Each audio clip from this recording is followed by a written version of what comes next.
Friends, ladies and gentlemen, colleagues, let me first introduce myself. I'm Strobe Talbot, and I have the honor to work for the scholars here at the Brookings Institution. I wish I'd been able to join you for lunch. We specialize in really excellent, if mediocre, lunches, if I can put it that way, but with terrific conversation, which is now going to continue. I want to first, on behalf of Mwangi and his colleagues in the African Growth Initiative, welcome all of you here. Those who have been part of the conference since the beginning of the day, thank you for your participation and your contributions. To those who are just joining us, as I am myself, I know that we're going to find this to be a particularly useful discussion. I also want to express thanks to Oxfam America and the MacArthur Foundation and others who have been co-sponsors of this event. Now, the panels this morning, as those of you who have participated know, have identified ways in which the discovery and exploitation of natural resources in East Africa are reshaping that very important region, reshaping it in ways for the good and in some ways for the ill. The concluding panel will look ahead and make some recommendations for the future, and we're going to be hearing from some distinguished and expert representatives of a variety of perspectives: the private sector, international organizations, and the United States government. Our panelists are Simon Thompson, chairman of Tullow Oil, Ricardo Suarez de Oliveira, now at Oxford University, but who has a background at the World Bank, the European Commission, Catholic Relief Services, the National Democratic Institute, and, very appropriately, Oxfam. I want to issue, on behalf of everybody who works here at the institution, a special homecoming welcome to Ambassador Carlos Pascual. He is, as you all know, Special Envoy and Coordinator for International Energy Affairs at the Department of State. And he was the Vice President and Director of our foreign policy program for 6 years until President Obama tapped him to be the U.S. Ambassador to Mexico. So welcome to all of our distinguished guests, and Carlos, welcome home. Over to you, Mwangi. Thank you very much, Strobe, for honoring us with this introduction. And I actually didn't know that Ambassador was a colleague here at Brookings. So he was homecoming. He's just coming back. So again, welcome. And so we had a very good forum in the morning. A lot of issues have been discussed. We discussed a lot of issues in terms of governance, and Strobe is always saying, every time meeting we go, is that everything has to do with governance. He is always emphasizing this. And he is always emphasizing what Brookings is, talks about our principles, the core principles of quality, independence, and impact. And what the discussion here has been about is trying to get that independence, and at the same time, so getting people from the industry themselves, the private sector, getting government, getting civil society to discuss issues in an open manner. So we hope that our guests have found this to be quite informative, and we will continue with these discussions. So what we are going to do for this panel is that I'm going to ask the panelists to speak briefly with some opening statements, and then we will go for discussions, and I'll have some discussion with them here. I'll start with the ambassador. We are giving them 7 minutes for this, but ambassador will get a bonus of 3 more points for coming back to Brookings. Welcome, ambassador. Thank you very much. It's lovely to be back home here at Brookings and to join this panel. And thank you to Oxfam for the work that you've been doing in collaborating and bringing attention to these questions of the development of oil and gas resources, the implications for economic development and growth in Africa, because they really are critical issues. Let me try to put a few topics on the table that maybe can facilitate our discussion as we go along. But let me begin with an observation. The resource map in Africa is radically changing, and indeed that's probably why we're all here in this room. And if we look back to a short time ago and look at Africa's gas and oil resources, they were dominated by Nigeria. Nigeria is still close to the biggest player, although Angola is now beginning to rival that. But when we think on the West Africa side of the resources that are beginning to emerge that parallel the resource finds that are being found off of the coast of Brazil, and when you look on East Africa in the south, the gas that is available in Mozambique and Tanzania, indeed in Mozambique, the largest gas finds that we've had in the world in the last 30 years, the oil finds that we're seeing further north, such as in Kenya and to a lesser extent in Uganda, this is a radically changing picture, and that is a good thing. But here's the other reality, which is that the vast majority of people in Africa, 70% of the population of people who are in countries that have extractive resources are living in poverty. And when you look at average access to electricity, you're going to get across Africa rates that are approaching the realm of 15 to 20% access to electricity in those countries. And these two can't coincide. We can't recognize or see a world where there is a phenomenal natural resource base, and at the same time, the population of Africa is saying, where do we see the benefit of that, even in terms of our ability to turn on the lights in our house, to have better access to education, access to health care. And so this issue, as much as it is a critical economic imperative, as much as it is a critical commercial question, it has become a fundamental and central political question as well. And it has to be dealt that way by African leaders and countries and the people of Africa. And those of us from the outside have to understand that it is a political issue as well and treat it that way. In terms of what some of the tools are to be able to help address this, I'll go back to Mangani, your original point, Strobe's point, the question of governance. And it really is critical, and we have to start with the legal framework and the legal base, including clarifying who has ownership of the natural resource, what are the rights to actually develop it, the sanctity of contracts and how you protect those contracts, and how you settle disputes. A lot more complicated factors that you got to put in in an energy bill or a petroleum bill, but you fundamentally have to deal with those. And dealing with them up front is always going to make the process easier. So let's take a couple of examples. Nigeria, the other side of the equation. For a good 5 years or so, there have been massive efforts to pass a petroleum industry bill in Nigeria. It has not moved. What's happened? New investment in Nigeria is zero, absolutely zero these days. And the reason for that is because companies have no certainty about contract sanctity and the investment environment in which they're in and the transparency of those resources. And indeed, what we have seen is that it's harder to go back and change the legal environment than it is if you get it right from the beginning.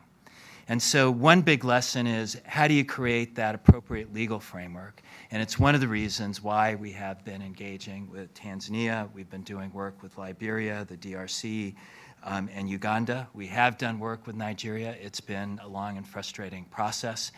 But there are opportunities now, and particularly in Mozambique and Tanzania, those are two critical countries to be able to work with. And I know a number of the non-governmental groups that are here in the audience have had good and positive relationships with them. Let me put it in a different context as well.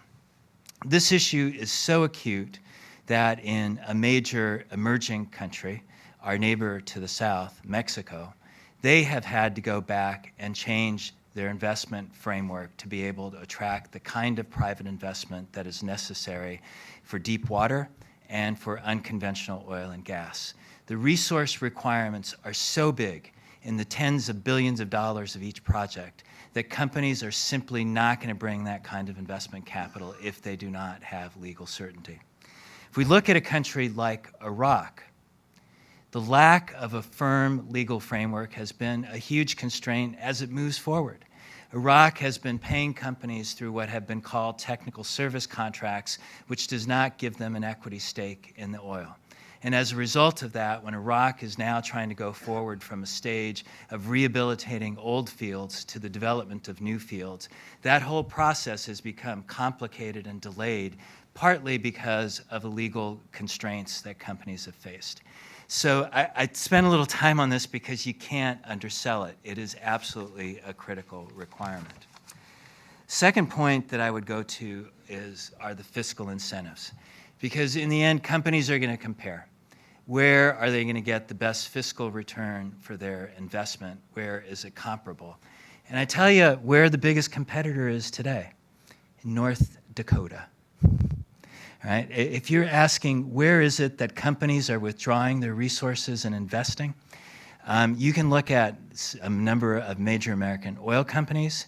You can look at Chinese oil and gas companies, the Indian oil companies, the French, the Norwegians. Where are they investing?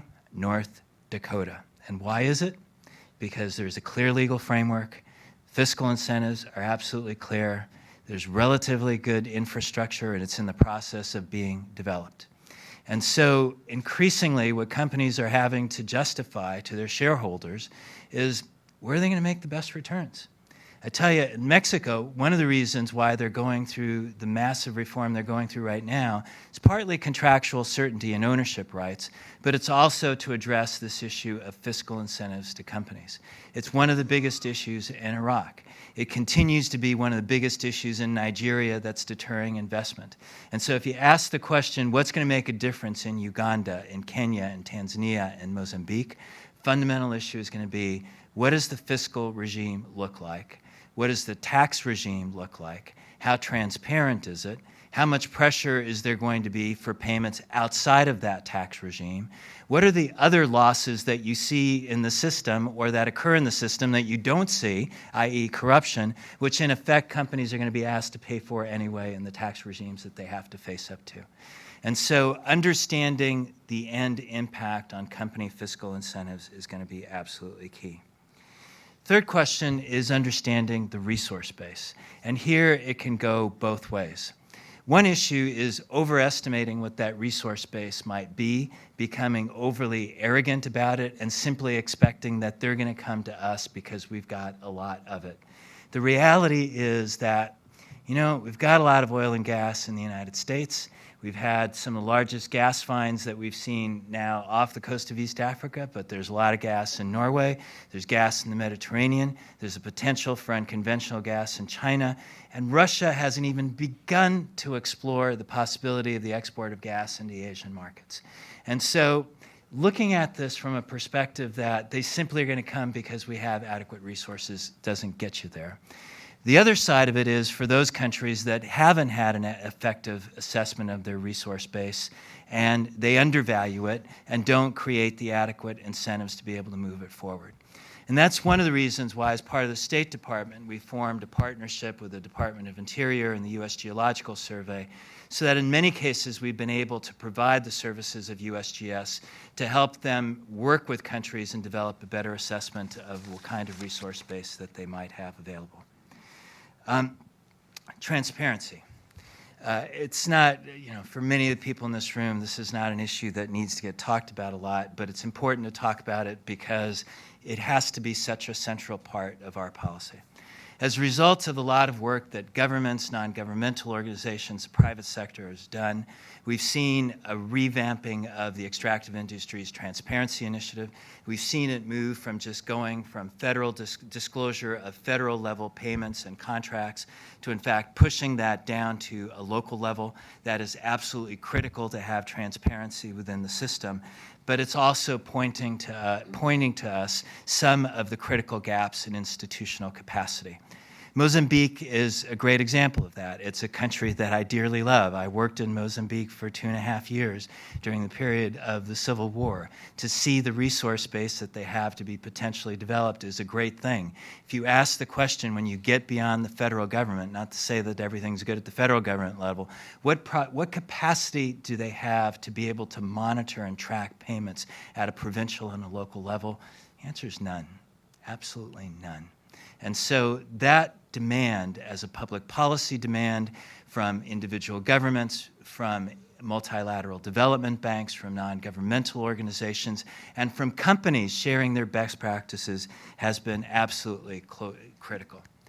Disclosure. Section 1504, Dodd-Frank, has been a controversial issue in the United States. But here's just a basic factor. To the extent to which you have global stock exchanges requiring companies to disclose payments that they make to governments in extractive industries, you begin to create pressure throughout that entire industry to come forward with data and contractual information that helps everybody better understand resource flows. And this isn't just an issue of American companies. There are Chinese companies that are listed on the New York Stock Exchange.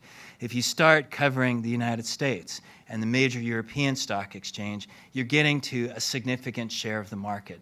This is a big impact that can be achieved through a very straightforward mechanism. And if you complement that with the disclosure mechanisms under EITI, you start to create the critical mass that's necessary for this information. Do you need it? Let me give you an example right now in Nigeria. The hero in Nigeria has been the governor of the central bank, who has come forward with information that he first shared with the president of the country, and then it became public, where first he indicated that there were indications that $50 billion of revenues that should have been deposited in a federal account were not deposited. He then said that after further investigation, it looks like it was $12 billion. He has now been suspended. Okay. The champions of those who are trying to advocate for transparency have to feel that major governments, major companies, major international organizations, major banks are supporting them in the effort to make transparency a central cause. The importance of civil society, I just want to underscore again. And again, this is something that people in this group know. But let me give you an ironic example from a completely different area, China. So, a small thing that happened in China, driven by the United States and U.S. Embassy. We started publishing on a daily basis the particulate matter in the air in Beijing, picked up by non-governmental groups, and became part of an environmental movement within China. If you ask the question in China, a communist and authoritarian society, what is the one part of politics that works? What is it, Strobe? The environment. Pollution, right? It affects every person. And if you can start empowering people from the bottom up, it creates a complementary pressure to what we're trying to do on the policy side. So let me just say one more set of things, and I'll stop. And that's the importance of translating these issues back to the power sector and where I started out. There are a number of ways to look at this. One is the companies that are actually developing oil and gas resources, particularly gas. What kind of role are they going to play with host governments to help ensure that some of those resources actually benefit that country and translate into better, more efficient, and cleaner power generation, and in particular, in some cases, substituting for diesel, which is much more expensive. There are questions. I had an interesting conversation just beforehand with somebody who asked me, what are the implications of U.S. shale gas development, and is this negative for African producers? I don't think it's negative. It's a longer question we might want to talk about. It does mean that the market for a lot of that gas is either going to be domestically within some countries within Africa or in Asia, which has the fastest growing demand in the world. But finally, I think it reinforces the point that we all have to keep working with African countries, whether it's through the availability of oil and gas resources or looking at other forms of renewable power to help them develop greater power generation capacity and greater access on the part of their population. Because this has become such a fundamental issue as a driver to economic growth, to job creation, to education, to healthcare. It is something that really knits together the potential for each of these countries. And so these are some of the tracks that we are trying to look at as we work on developing and working with East African countries on the development of their oil and gas resources. And I think some of the key steps that are going to be necessary to do that in a way that ensures that those resources benefit the countries that are the purveyors of the resource, the populations in those countries, and make it possible for those resources to get onto international markets in a way that supports global market interests as well. Thank you.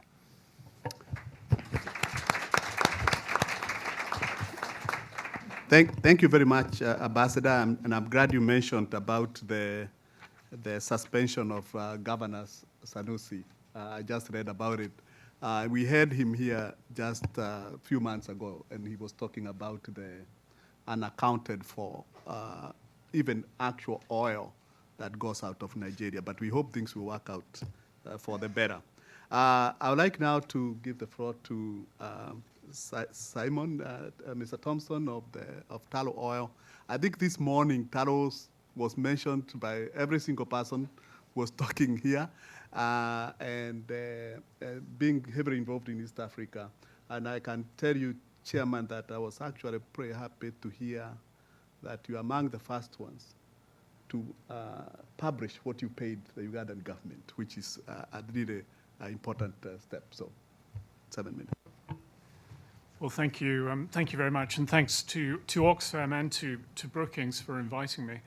I thought the discussion this morning was outstanding. And actually, as a result of that discussion, I've pretty much torn up my speech because I would have been repeating so many of the points that were made. And instead, what I'd like to do is try and respond a little bit to some of the issues that were raised by speakers this morning, particularly obviously as they pertain to Tullow Oil's activities in East Africa. And I'm going to group them really into two areas. First of all, managing expectations, because oil and gas is not the answer to all of Africa's problems. That was clear this morning, but I really want to re-emphasize the limitations really on what we can realistically expect from the oil and gas boom in East Africa. And the second group of things I'd like to talk about is seeking common interests, finding ways in which governments, civil society, business, development agencies can work more effectively together. Because ultimately, oil and gas is not the answer to all of the problems. It could make things better, it could make things worse. The issue is how do we manage this collectively in such a way that on balance it makes things better.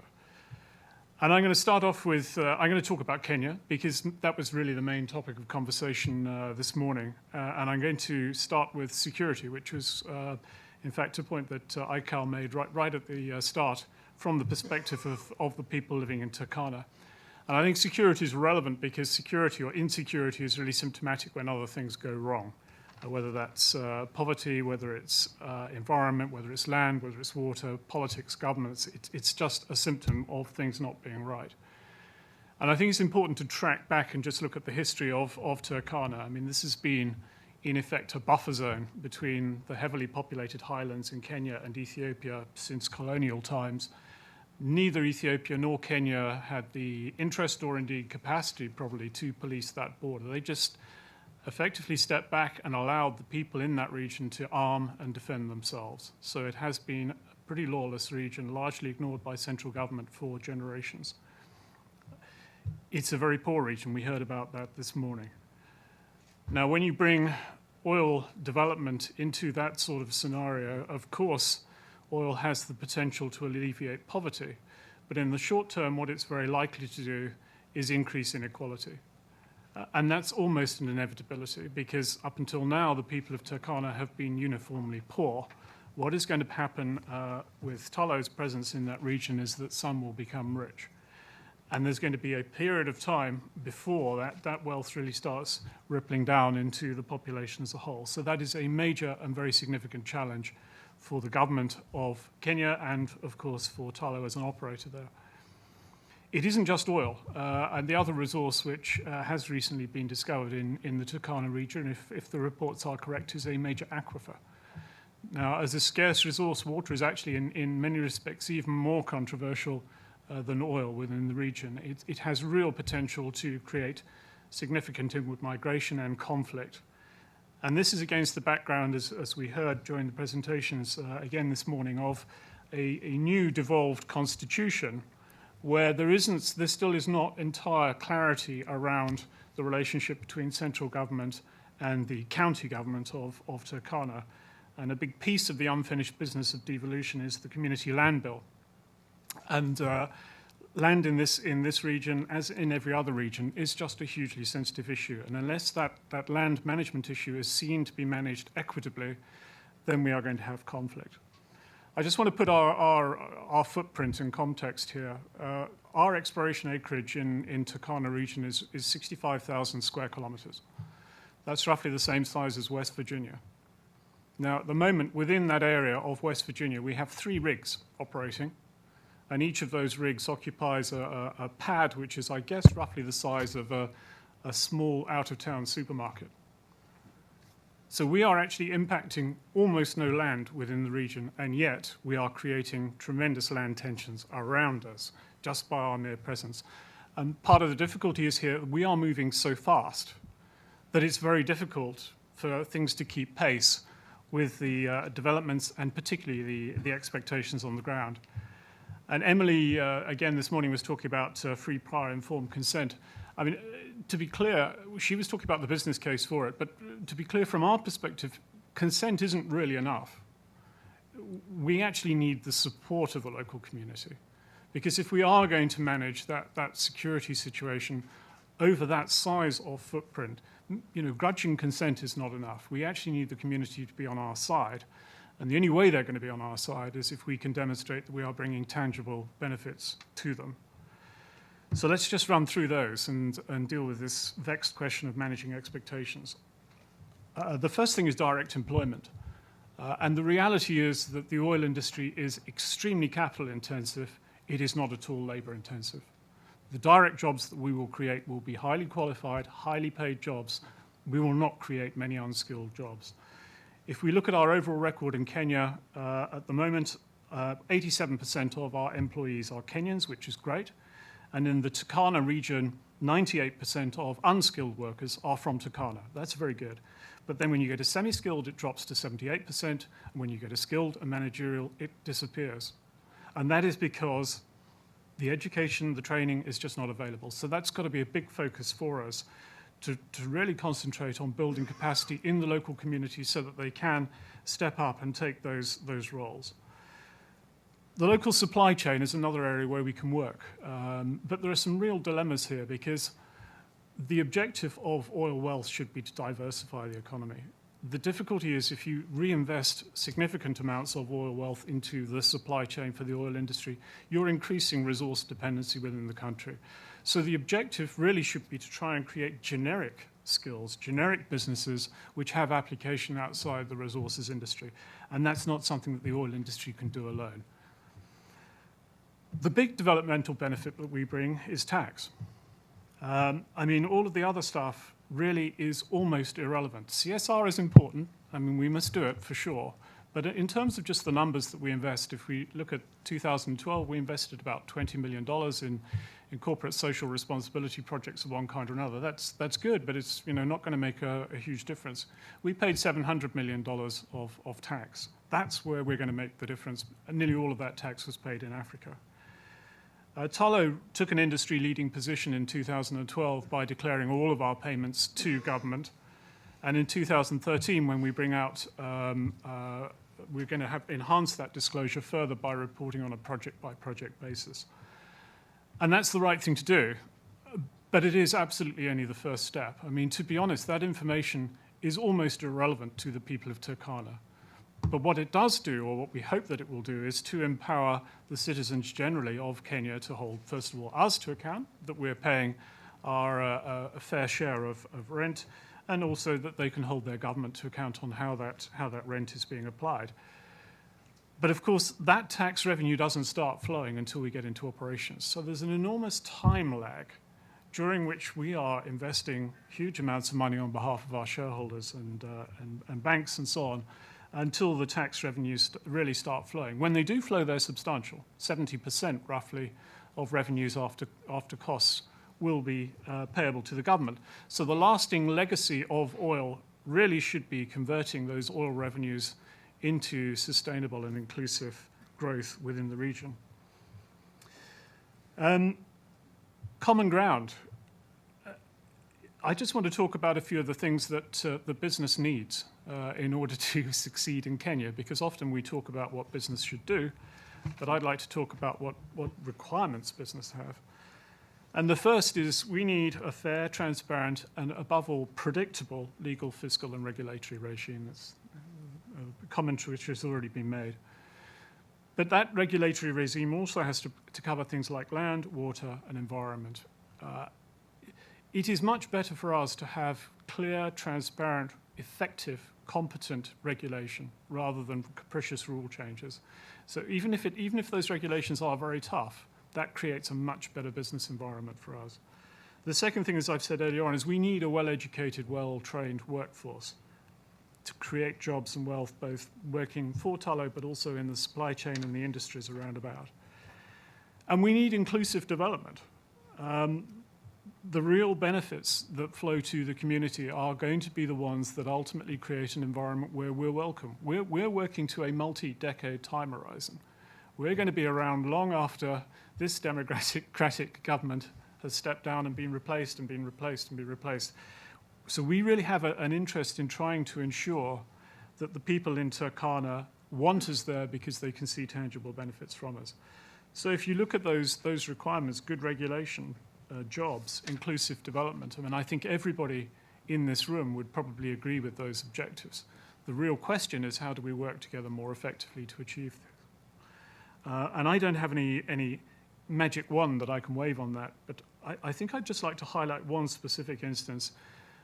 And just out of curiosity, I'd like to ask how many African businessmen there are in this room. One.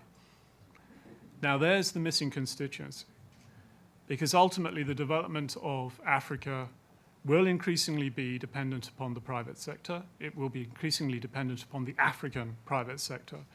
It's all very well foreign oil companies going in there and wagging our fingers and telling people how they should do things, but actually the most powerful lobby that we have for good governance within Africa is the African private sector.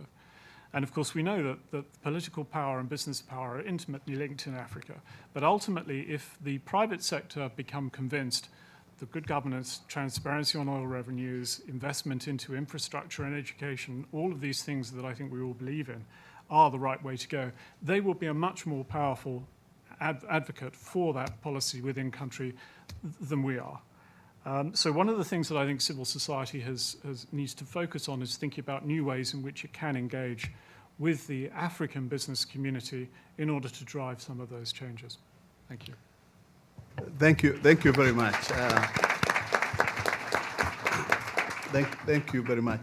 I do agree that our panels may have missed the business side, although we have several, particularly from your side. But we had another forum in Uganda on oil and gas management, and we had focused a lot on the private sector and also government. We had a lot of ministers involved, ministers of energy, who are participating. This time we had a bigger focus on academics and the NGOs. Okay, Carlos. By the way, he's from Oxford. Source is from Oxford. He's listed as a lecturer in Oxford, which is Strobe School. A lecturer is actually an associate professor in the US. So, all right. Yeah. Thank you very much. And I'd like to start by thanking Brookings and Oxfam for having invited me to be here today. Just like my fellow panelists, I've had to right-size my presentation on the basis of the excellent panels of the morning, especially the second one, which I particularly enjoyed. Let me start by going back to the time in which I started doing work on the politics of oil. It was in the late 90s in Western Central Africa, the sort of long Atlantic oil-producing coast from Nigeria to Angola. At the time, the barrel of oil cost about $10. And the only thing you could see that was oil-related was the debris of these high modernist dreams of the 1970s, all those motorways, all those skyscrapers in Lagos, all those things that seem to have promised a successful modernity that never came. 2 or 3 years later, this experience was on the eve of both the major oil booms of the last decade and the mainstreaming of the reformist agenda that takes us here today. Only within a few years, the situation across the whole of West Central African oil-producing region has changed radically. Just to give you some examples off the top of my mind, Angola's budget went from $12 billion, GDP went from $12 billion in 2002 to $112 billion in 2012. Nigeria's grew from $59 billion in 2002 to $243 billion 10 years later. So on the same way that, as Ian Gary mentioned this morning, the reformist agenda went from being the preserve of some advocate constituencies to being something that a much wider constituency is interested in. Oil also became a much bigger story across West and Central Africa. What I find interesting about this decade of promise, this decade of the oil boom, is just how modest the results have been. Just how, in a case like Nigeria, arguably people are poorer now than they were in 1960. About $1.5 trillion in oil revenues later. The reason why I'm using up several minutes of my short 7-minute presentation to talk to you about West and Central Africa is because I think that the experience of these countries is very relevant for what's happening in East Africa today. We tend to want to present the situation in East Africa as that of either peril or promise. But in both institutional terms and in terms of the values of the elites and the character of East African states, I have to say that a disappointing outcome is right now much more of a possibility than the positive outcomes that we all would like to see materialize on the other side of the continent. Let me very briefly walk you through 3 or 4 major dimensions that I think apply both to the last decade of failed promise of oil in West Africa and to our current engagement with East Africa. The first one has to do with the constituency for reform. And I'll have to say this in a very stylized and overly rushed way because I don't have much time. But except for a few companies like Tullow, Statoil, and a handful of others, it seems uncomplicated to say that the private sector has engaged with the reform agenda over the last decade in a very defensive way. It understood that this language had been, lip service had to be paid to it, but there was no cultural change at the level of many corporations. And I'm referring exclusively to Western corporations that at least had to pay lip service to the reformist agenda. In many other corporations outside the Western world, that wasn't even the case. The same applies to most states in the developing world. A few of us were enthusiastic 7 or 8 years ago about President Obasanjo's commitment to reform, but I think it's safe now, after Sanusi's early dismissal, to argue that Nigerian political actors have never been decisively committed to a reform path, and that in fact they've used shrewdly technocrats with reformist credentials to advance their own interests, but have not changed, they've not transformed the political economic game in the country or elsewhere. Second, so we have to understand that the ambit of reform has been more circumscribed than we would like to have admitted earlier on. A second point here applies to the role of donors. Again, donors seem to have chosen over the last decade to engage constructively with oil-rich states in Africa as if they were like-minded, as if we were all trying to achieve developmental goals, but can't agree on the actual means to do so. In fact, what we're looking at in most of the countries that we're looking at, both in West Africa and in East Africa, is not inexperienced states lacking in capacity, as I think was overemphasized this morning, but rather sophisticated regimes that are just dying to get their hands into the windfalls that are expected to arrive on the basis of the natural gas and mining income and entrench their interests and the interests of micro-sociological constituencies on the basis of that. These are sophisticated actors in several ways. Their attitude towards reform has not just been an attitude of obstructionism. Several of the capacity building aspects of reform over the last decade have actually benefited regimes in Africa who have, for instance, I'm thinking here of the Equatorial Guinean regime having benefited from World Bank support in renegotiating their contracts in the late 1990s. They welcomed that unproblematically. But reform that brought genuine progress was not welcomed by these regimes, that they were able to game the system but obstruct genuine reform. Other issues pertaining to the donors also has to do over the last decade, and I fear, despite the fact, as someone mentioned earlier today, that the Financial Action Task Force is starting to put much more attention into capital flight. Capital flight and transfer pricing has not been very central to donor engagements with oil-rich countries in Africa, despite the fact that with the oil booms of the last decade, there's been a bleeding of resources back into not just the Western banking system, but also to Dubai, Singapore, and other such places. The final point in this regard that I think applies both to the last 10 years and I fear to the next 10 years is a basic fact of the political economy of petrostates. Resource boom empower regimes. They don't empower activist constituencies. In other words, if you are undergoing a resource boom, you are highly unlikely to have a civil society-led transformative project. Quite the opposite. You're likely to have, as we have from many examples, not just from Africa, but also from Central Asia, the entrenchment of the regimes that are in place, which gives a particular urgency to our joint actions in the years prior to these oil and gas booms. These are the crucial years of that a reform effort can possibly take effect. After that, it's highly unlikely that this effect can be achieved. I'll end on a couple of very brief points about what can be done. As you'll understand, my presentation is primarily diagnostic, but nonetheless, 3 points that I think should be emphasized and perhaps discussed later. These comments are exclusively pertaining to the actions of external actors, not because I think external actors are more important.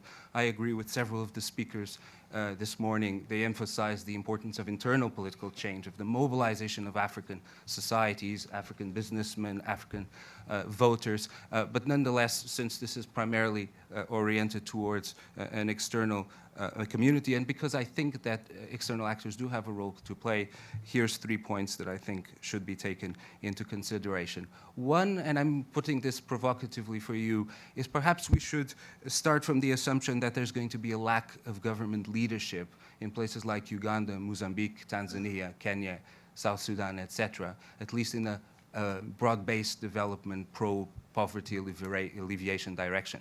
It doesn't mean that these regimes will prove to be dysfunctional or short-lived. It just means that they will have narrower constituencies in mind as they go into the years of the oil boom. This is a really important discussion for donors to have because this affects the thrust of donor policies quite decisively.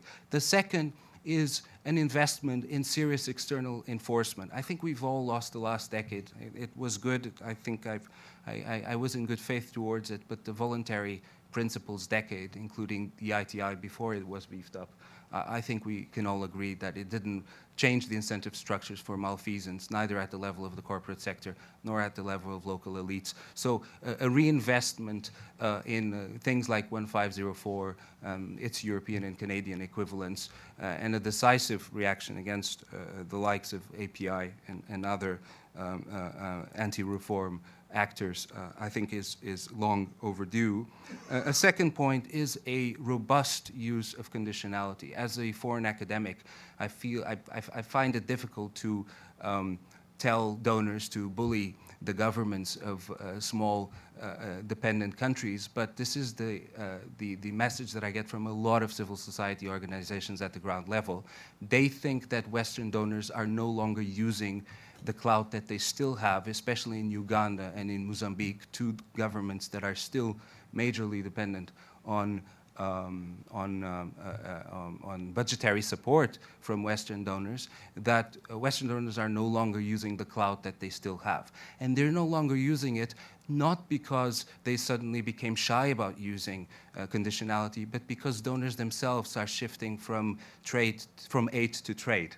In other words, they're reassessing some of these states as no longer the wards of Good Samaritan internationalism, but rather as good business opportunities, and therefore do not want to endanger their relationships with the likes of President Museveni, President Kabuza, etc. I think these issues need to be rethought. And finally, I think this is a broader extrapolation on the point that I made earlier about 1504. I think that one major contribution that outsiders can make is to create mechanisms that shut down elite discretion and that change incentive structures at the ground level. Obviously, serious money laundering enforcement at the international level is key. Travel bans for the most egregious thieves, obviously so. But there are many other mechanisms that can change behavior at the ground level, not because there's a normative revolution at the level of at the ground level of the elites, a revolution for which we dearly hope will happen, but we may not be able to wait for it to happen, but nonetheless changes, moves that would impact on behavior and therefore perhaps change it. Thank you.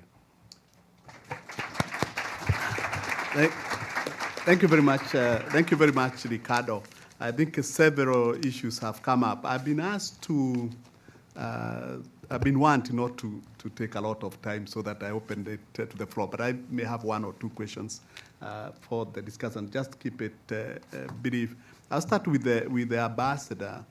I think I think President Obama's real main initiative that we think is really important is the Power Africa, and maybe it would be good to see how you are work and within the government, how all this relates to these new discoveries and particularly the issues that you raised.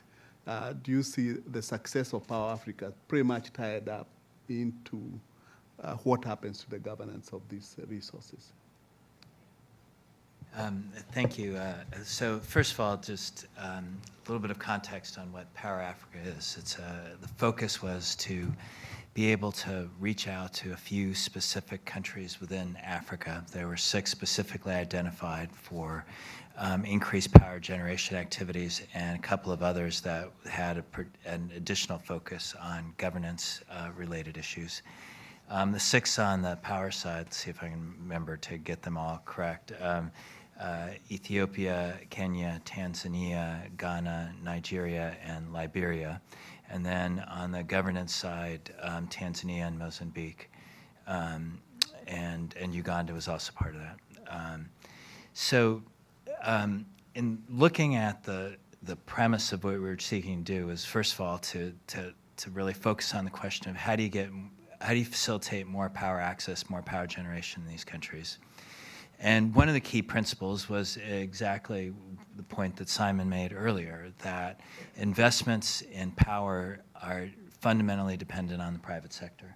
So how can we begin with a transaction-based approach where we can see private interest potentially combined with multilateral development banks and other donors on specific projects which they would have an interest in investing in? And then how do we work on helping to resolve issues that could be constraints to investment around those projects? In some cases, it could be policy and regulatory issues. In some cases, it might be addressing technical questions.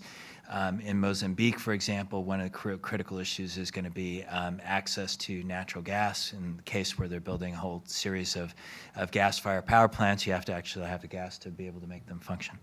And so what we have been doing is putting in place transaction advisors who have been working on policy regulatory issues, but doing it from a transactions-based approach, and then working backwards from that to be able to identify, when they arise, more cross-cutting policy and regulatory issues that we'll then try to work together with the World Bank and the African Development Bank and other donors to be able to address those constraints. intent of this is that over a period of time, it will bring in an additional 10 million people households that have access to electricity. It's a fairly modest goal. It's one that we think is certainly achievable. But the most important thing is, frankly, focused around the model, where what we're trying to focus on is where is the investment potential and how to resolve constraints around that investment potential, and how to do this in partnership with the private sector, because it's not something that's just going to be driven by governments alone. We see that as a complementary effort on the things that we're trying to do in facilitating the development of oil and gas issues. And we see that as complementary and a critical measure to accompany what we're trying to do on the energy governance side. What I would just finally say is that in the power sector itself, there are a whole series of issues related to transparency as well, including how prices for electricity are set, what happens to administrative and technical losses, and a point that often doesn't get focused on.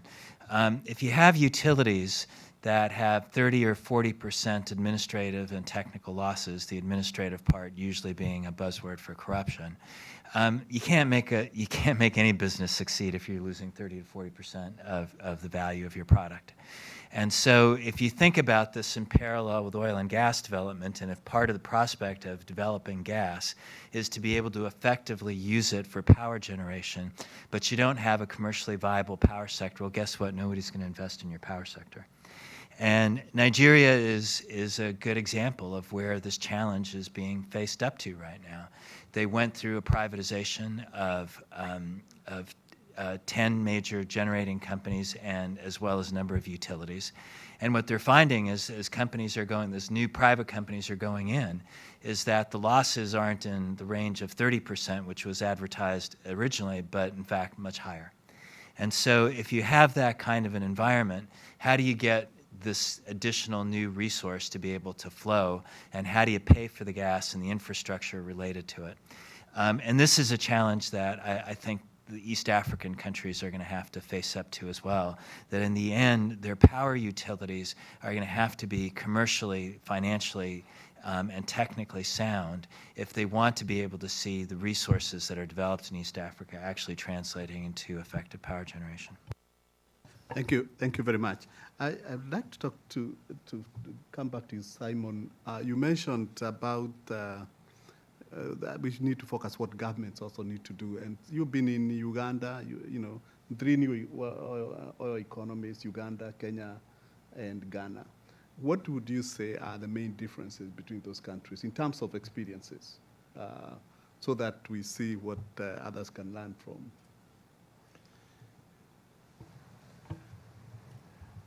I think probably the most important lesson I would draw. Ghana, we discovered oil in the following order. We found it first in Uganda, second in Ghana, and most recently in Kenya. Ghana, we went from first discovery to first oil in 42 months. So which is very fast by industry standards, exceptionally fast. And I think if one tries to identify why that worked well, it really was leadership, very clear leadership from the top, coupled with a recognition that a project of this kind impacts on so many different aspects of political and social and economic life, that you need to set up a framework that allows ministerial contribution to the debate. In other words, Ghana, very early on in the piece, recognized that this was a project of national importance. And rather than just leaving it with the Ministry of Energy, they brought in all of the other relevant ministers to try and coordinate the approach to that. And I'm pleased to say Kenya has just done the same thing. And I think that's hugely important. Particularly, Ghana, of course, is offshore, which in many respects is easier. An onshore project such as Uganda and Kenya is much more problematic.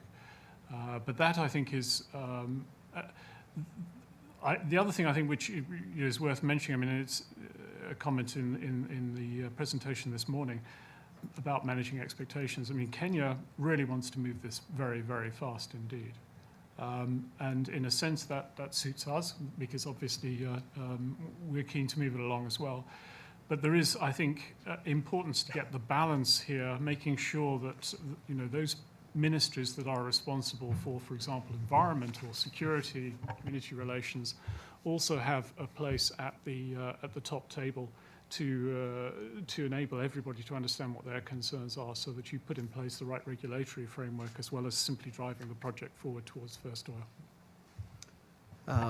Thank you very much. Finally, Ricardo, very briefly, you talked about robust conditionality by donors, whether it's the U.S. or other donors. And you mentioned Uganda in that context quite a bit. There is usually also tension within donors or foreign governments between security and the imposing conditionalities. Do you feel that is playing out in this, like in Uganda? Or? I think Uganda and Mozambique in that regard are very similar. Obviously in Uganda there's the added security dimension, which doesn't exist in the case of Mozambique that you've just mentioned. Both of them have had, over the last 25 years, a trajectory as donor darlings, as states that not only elicited a huge amount of support after a certain point, budgetary, direct support, but also were fairly, they seem to have imbibed important aspects of the liberal consensus that the donors articulated. For many years, they seem to be stakeholders in agendas that the donors took very seriously. The case of President Museveni, he used some agendas, such as HIV/AIDS, in order not to engage in full democratization in other contexts. But nonetheless, these were governments that for many years seemed to have really accepted a great deal of what the donors were putting on the table. What's interesting about the last 3 or 4 years in both cases is how the mere prospect of wealth coming from the energy sector has led them to renege on whole swathes of policies that both donors and many observers of Ugandan and Mozambican policy took for granted that the government had durably gotten and become part of. They really came to exhibit their, how can I put it, their independent-mindedness vis-à-vis the donors by starting to renege, as I said earlier, on very important aspects of that. And in the case of Mozambique, in the last year and a half, that has happened much faster. The relationship between the donors and the Mozambican government, and between civil society and the Mozambican government, has deteriorated very fast, as our Mozambican colleagues in the audience can explain to you even much better than I can. So I think that what's paradoxical about both situations is that in absolute terms, well, actually in relative terms, the role of the budgetary support role is still there. Both countries are already behaving as oil emirates with aloofness from the donors, but Mozambique is still dependent on, what, 37% of its budget from the 19 major donors. So I think that this is leverage that several Western governments still have. And right now, in the Mozambican case, there's dissension within the donor community, with donors such as Britain and some of the Northern European governments still pushing for a more draconian attitude, specifically in terms of natural gas and mining sector development, whereas other donors are much more interested in pursuing a pliant, sort of commercially oriented policy towards the Mozambican government. In the case of the Museveni regime, there's the added dimension. Since September 11th, he has been an important ally in the war against terror, and that has given him a huge amount of political leeway despite his donor dependency. Thank you very much. I will open it up now to the floor, but I would really like you to be very brief. I would like to take several questions. We have only about 20 minutes, so I would really like you to be very brief, concise, so that we can take several questions. I'll start with the other. Hi, my name is Elliot Pence. I'm with McClarty Associates. I guess my question is about national oil companies or national hydrocarbon companies. it seems like a sort of a structural problem because a lot of these countries don't invest in creating those national institutions because they don't have a reason to. They don't have resources. And then when they do find, they're having to sort of create it on the fly. And they don't have the capacity to some degree, or they borrow from their nationals in international IOCs. Is this a sort of, or what we sort of witnessing in places like Gabon or Liberia, is that a structural problem that we can't avoid, or are there other solutions to that? Thank you. At the back, there are two hands at the back. Again, Thank you very much. Yeah, I want to also talk about the Power Africa program. You know, the gas boom in Africa, I believe, could become transformative if the gas is traded regionally. And because of lack of for gas regional infrastructure, we are going to have difficulties in trading regionally. And so I'd like to know why the Power Africa program is dealing with specific individual countries rather than giving a regional approach to it. Thank you. Thank you. And we realize we don't expect the ambassador to probably have all the questions, but I'm sure he will tackle that one. Okay, proceed.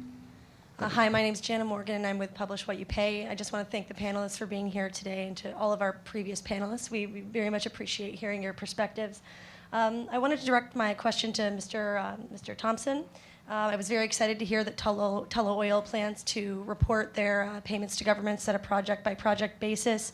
And I was also excited to hear about ways you're engaging with communities and trying to improve your governance practices in the extractives. In particular, recently we heard from the Canadian Association of Petroleum Producers, as well as the Prospectors Developers Association of Canada and the Mining Association of Canada, and they came out publicly in support of project-level payment disclosures in the recommendations that were made to the Canadian government. They specifically noted that these types of disclosures will help companies demonstrate to communities the type of contribution that they're giving, and it also helps to temper what communities expect to get from extraction once it comes out, once the revenues come in from extraction. So what I'm wondering is, for Tullow Oil, what benefits do you see for publishing your payments at the project level? One more. The lady next there. Yeah. My name is Laura Millen. I am with Global Witness and Yale Law School, and I want to follow up actually on my colleague Jana's question and direct it as well to Mr. Thompson.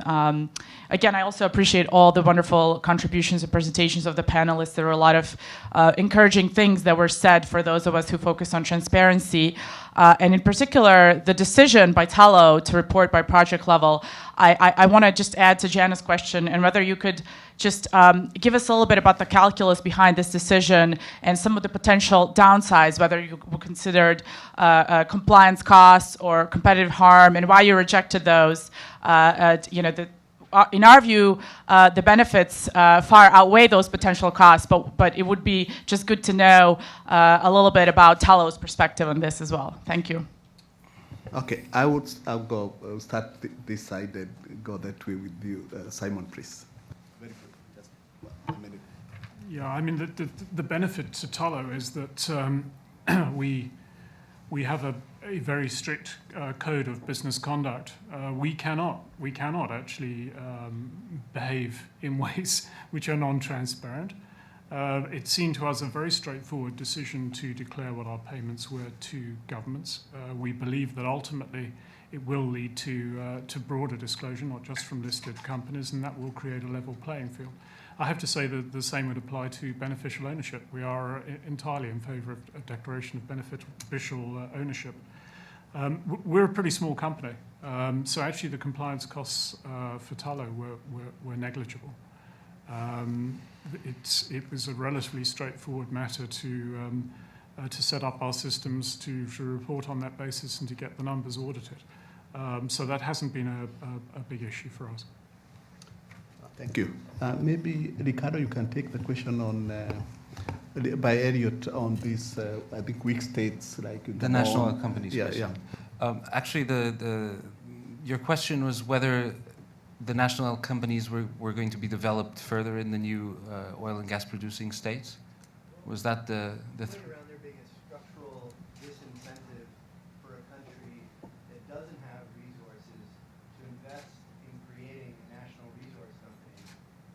product.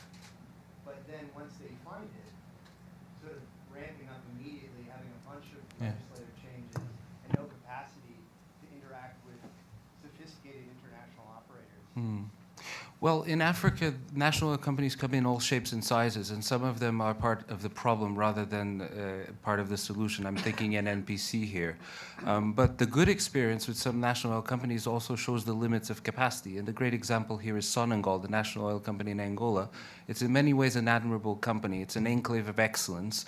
It functions very well, but it's at the service of the president and at the service of his political project, whatever that happens to be. This is just to say that there are African countries that have a genuine lack of capacity, and that's an urgent issue. I don't want to belittle that.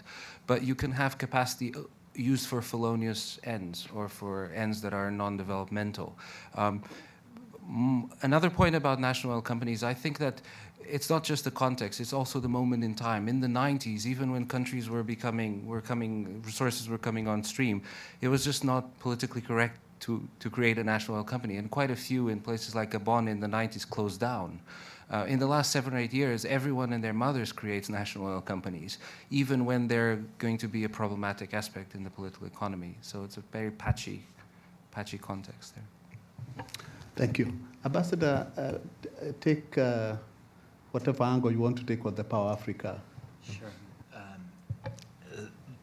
I'll start with Power Africa. You're absolutely right on the regional trade issues. And when Power Africa was started, it began modestly, 6 countries, a proof of concept around the idea of if you start with real specific prospects for investment, can you work around those prospects and build up a momentum of trying to translate that into tangible, real private sector activity that results in more power generation?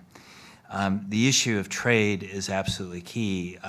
Gas in West Africa is a critical factor, and if you can get if the West African gas pipeline could function more effectively, if there was greater confidence in it, if it was able to move gas more effectively throughout the region, there are at least 6 countries that would benefit extensively from power generation.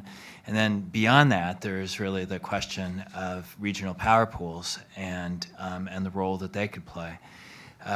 Not too long ago in January, I chaired a session at the International Renewable Energy Agency General Assembly, and there a number of the African energy ministers who were present all endorsed the concept of regional energy corridors in West Africa, East Africa, and Southern Africa, and then connecting those together.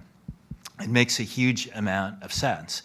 If you look at, let's just take Liberia, where I think the generation capacity is somewhere on the order of 23 megawatts. Just assume I'm wrong by 100%. The reality is that to be able to address their power requirements, they're going to be a lot better off in the near term if they can actually extend transmission lines. There's the capacity to trade power rather than trying to figure out what's the right kind of power generation investment there. That's not to say that they shouldn't have more power generation investments internally and that some of those can't be off-grid and decentralized and renewable, but in terms of actually getting power into that country. In East Africa, one of the things that we have to realize is that the resource and the map don't always go together. So if you think about the availability of gas, oil, hydro, geothermal, wind, it's not always going to respect borders. And in the end, you also want to get a diversification of resources. There's been, if we say in parts of Ethiopia and Tanzania, a real potential for hydro. But as a result of climate change, a lot of variability in the availability of that resource. And so the ability to trade across those countries becomes a factor for resilience. And it creates a much stronger market if you know that you're not just investing for the supply of a particular national market, but a much broader regional area that you might be able to trade into. So indeed, the suggestion that you made is exactly one of the things that we're looking at on how to more effectively reinforce some of the trends that we're seeing within Africa of looking at these regional trade issues. I just want to say a word, if I could, on the issue of national oil companies. So here's the dilemma, right? Look across Africa, and everybody looks across the Atlantic and sees Petrobras. right? And they say, I want one. And you know, it's natural. And the reaction is that this is good for my country's image, it's good for the development of the resources, it deals with a resource nationalism question. If you got a good company, you can have a partner with IOCs. And so the reaction is, I'm going to make one, right? And what it takes to get from a fledgling company that gets put on paper to becoming a Petrobras is hundreds of billions of dollars of investment in capital and training and human resource development, an economy that you can reach out to and reach back to that has the ability to supply services and goods into it, that is able to develop drilling rigs that can attract the General Electrics and the big companies of the world in to establish the kind of manufacturing base that you need to support a major oil and gas industry. And then you ask the question, you know, which countries in Africa can fill that bill? Ironically, one of the countries that could, if they had the right policy environment, is probably Nigeria. But there's a huge gap there, right? And so one of the things that has to happen is that there needs to be a clear understanding and discussion with countries up front. What are you trying to achieve? Why are you trying to achieve it? What is it going to take to get there? What do you have to invest in order to achieve that capacity? And in the meantime, then, what are you going to use as your foundation to represent your country in international negotiations to protect the interests of your country? So those are some of the practical kinds of things that we're working on and dealing with as we work with countries in an advisory role. But it's not a simple question because everybody looks at Petrobras and I want it now.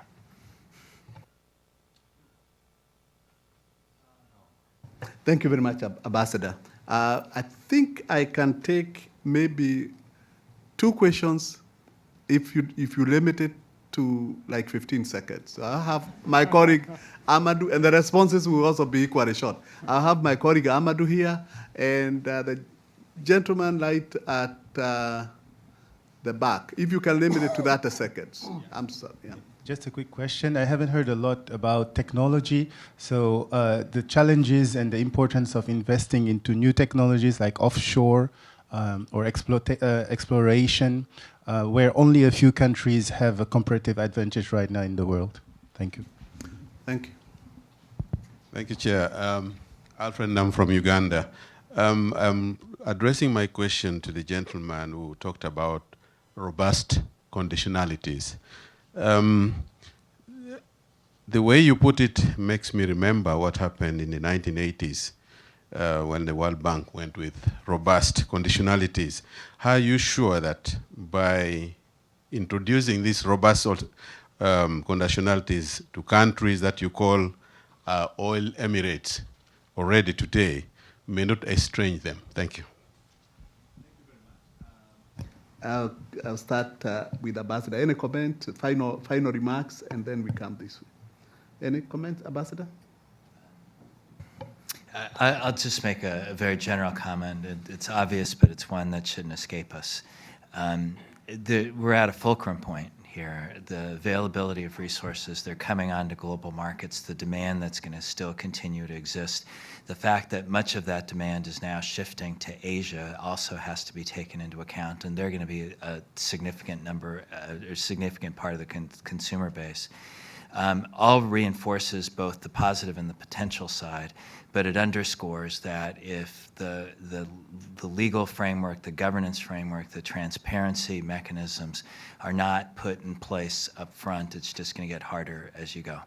And so focusing attention on that, trying to drive that in every way that we possibly can through every mechanism, through governments, through the private sector, through non-governmental sectors is absolutely key, and continuing to push ourselves to be more creative, more effective in ways that reflect in the end, the partnership interests that we all have to succeed is absolutely critical, and that's one of the things that we're going to continue to focus attention on in the U.S. government.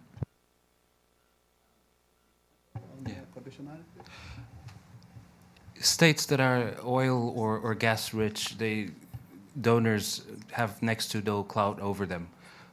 So my point was about the very, very brief window of opportunity that you have in places that are known to have a lot of resources, but whose resources will not come on stream really until 2020, 2021.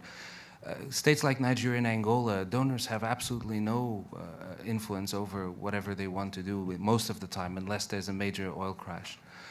In regard to countries like Mozambique and Uganda, I don't think this is a silver bullet, but I think that conditionality on specific, as an attempt to lock in specific reform institutions or specific protections for civil society in the coming 2 or 3 years, I think as part of a broader reformist menu will play a very important role.